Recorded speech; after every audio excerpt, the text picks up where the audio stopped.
cette vidéo, nous allons découvrir la notion d'intervalle ainsi que l'ensemble des notations qui s'y rapportent. Alors au collège, vous avez appris à représenter l'ensemble des nombres sur une droite graduée, appelée droite numérique ou droite des réels, dont une partie est représentée ci-contre. Sur cette droite, chaque point de la droite correspond à un unique nombre réel et réciproquement, tous les nombres réels sont représentés par un unique point de la droite. Je vous ai représenté ici quelques exemples, par exemple les nombres racines de 3 et 7/2 qui se situent au point représenté ici en vert sur la droite des réels. Alors cette droite graduée permet non seulement de représenter des nombres réels, mais aussi des sous-parties de l'ensemble des nombres réels.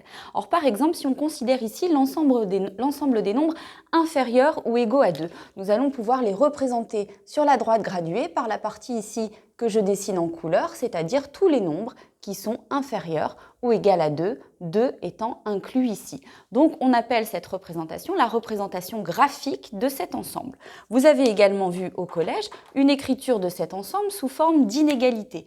Les nombres qui sont coloriés en rouge ici sont tous les nombres x, tel que x est inférieur ou égal à 2, cette écriture avec le symbole d'inégalité, donc représente l'écriture sous forme d'inégalité de cet ensemble. Alors au lycée, nous allons voir une nouvelle façon de noter cet ensemble sous forme d'intervalle. Et je vous propose de découvrir cette notion à partir de quelques exemples. Alors dans tous les exemples qui vont suivre, je vous propose de partir d'une représentation graphique d'un ensemble de réels et puis de traduire cette représentation graphique sous forme d'inégalité, comme vous l'avez vu au collège, et puis sous forme d'intervalle.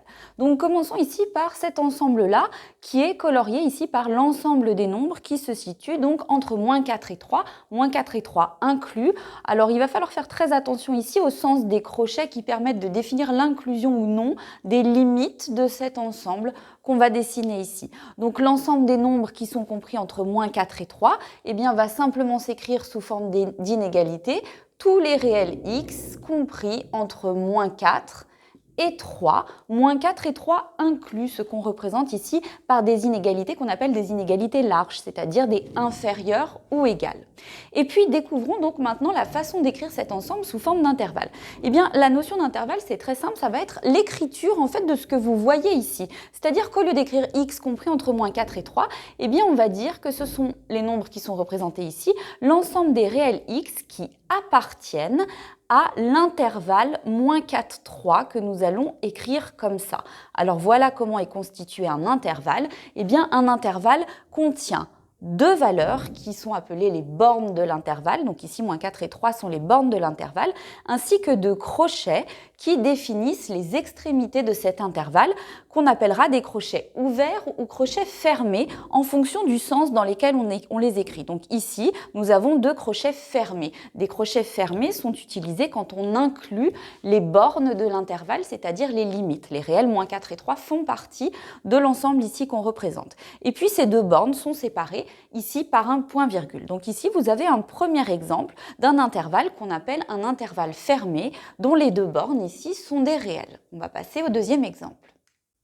Alors deuxième exemple qui est assez proche du précédent, on a représenté ici l'ensemble des nombres réels compris entre -4 et 2, -4 inclus, donc -4 fait partie de cet ensemble, et 2 exclus. Donc nous allons représenter sous forme d'inégalité cet ensemble, c'est l'ensemble des nombres x qui sont compris entre -4 donc inclus, et entre 2, 2 exclus. Donc on va exclure le 2 ici en signifiant cette exclusion par un symbole d'inégalité stricte, c'est-à-dire le strictement plus petit que. Alors sous forme d'intervalle, on va retrouver la même écriture que précédemment.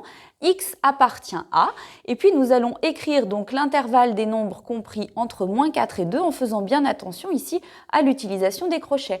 Donc -4 est inclus dans cet intervalle, on met à côté de -4 un crochet fermé, c'est-à-dire un crochet qui comprend la valeur de -4, et en revanche le 2 est exclu de l'intervalle, ça n'est pas un nombre qu'on souhaite utiliser, donc crochet ouvert du côté de 2, exactement comme vous le représentez ici sur le graphique. Donc vous avez ici un intervalle qui est semi-ouvert ou semi-fermé, comme vous préférez, et puis qui utilise bien ici ce crochet. Il va falloir être très prudent sur les crochets parce que ça a une grosse importance pour ce qui va être fait dans l'utilisation des intervalles par la suite. Alors on va passer ensuite à deux exemples où on va voir la notion d'intervalle non borné, donc on passe tout de suite à l'exemple 3.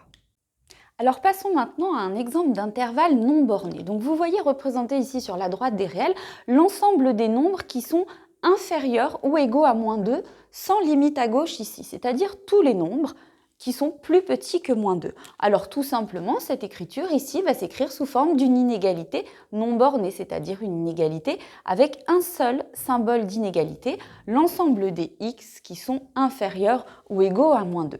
Alors sous forme d'intervalle, il va falloir pour autant ici déterminer deux bornes pour cet intervalle. Donc la borne de droite sera évidemment le -2 qui est inclus ici. Et puis ici, il va falloir mettre quelque chose. Alors cette fois, ça ne sera pas un nombre réel, c'est plutôt une notion. Où va-t-on pour tous les nombres plus petits que -2 ? Eh bien là-bas, on va jusqu'à moins l'infini. Donc on va utiliser le symbole de l'infini négatif, les nombres aussi grands qu'on veut du côté de l'infini. Donc cette valeur ici, ou plutôt cette notion, va nécessiter un crochet exclu ici, puisque nous n'avons pas un nombre réel, mais plutôt des nombres infiniment grands négatifs, sans qu'il y ait de limite de ce côté-là. Donc toujours mettre un crochet ouvert du côté des infinis ici. Donc voilà la représentation d'un intervalle non borné. J'insiste sur le fait qu'on nécessite toujours d'avoir deux bornes dans un intervalle, une des bornes pouvant être un infini, par exemple dans ce cas-là. On va revoir un deuxième exemple par la suite d'intervalle non borné.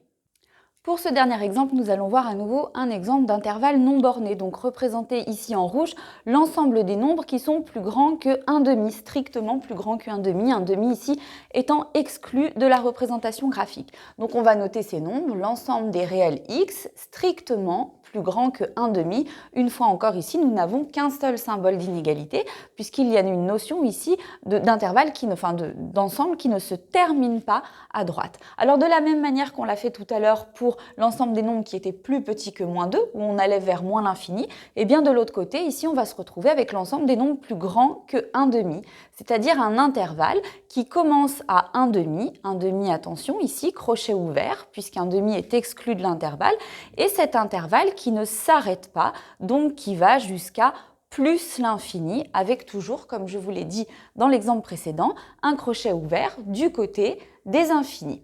Voilà, donc avec ces 4 exemples, vous avez à peu près toutes les façons d'écrire les intervalles de R, et on verra après, dans une prochaine vidéo, comment regrouper ou rassembler des intervalles pour fabriquer des sous-parties de R qui sont représentées par différents morceaux de la droite des réels.